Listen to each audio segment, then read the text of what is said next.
The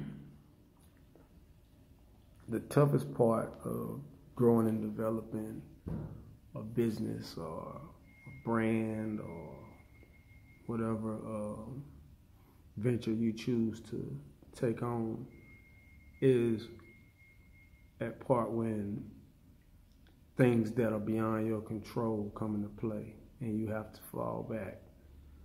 But you're anxious and you're antsy and you're excited, you're trying to maintain that initial energy from when you first were put in a position to do what it is that you're about to do. And you just gotta basically hurry up and wait. I mean, that's all you can do. And you gotta focus on doing other things to keep you occupied and to continue that energy. Because it's real easy to lose your energy in the midst of these things, which are necessary, mandatory, and unavoidable. It's a part of the process. So I sit here in the building and I'm looking around and I'm at that point where I got to remotivate myself. It's other things that are holding me from moving forward at the pace that I initially wanted to, but nonetheless, I still have to stay the course, so I got to redirect my focus. And it can be frustrating, annoying, all of that bad stuff, but it's all a part of the process. You have to understand that in order to get from point A to point B, there's a lot of things that are in between. It's a lot of stops along the way. It's never cut and dry unless you're just born with it. You're born into wealth, which I was not born into wealth. So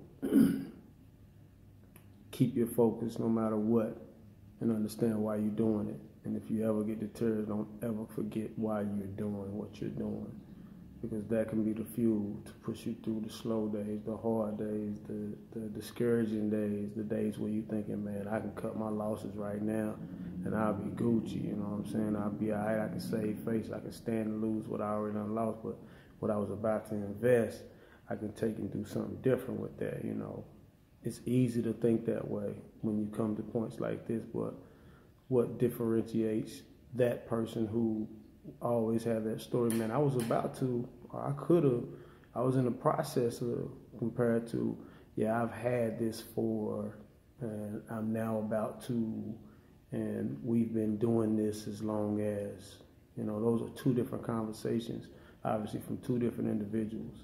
The first one, he didn't stay the course. He got discouraged. He or she changed his mind and actually sold himself short and did himself an injustice, his or herself an injustice, because what they didn't do was respect that initial vision, that initial idea, and honor it and make it a reality.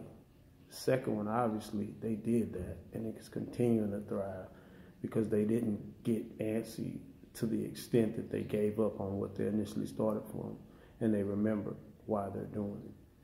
Don't ever forget why you're doing it. And a lot of times when you're in a race that's a marathon, you have to always understand the most important part is hurry up and wait.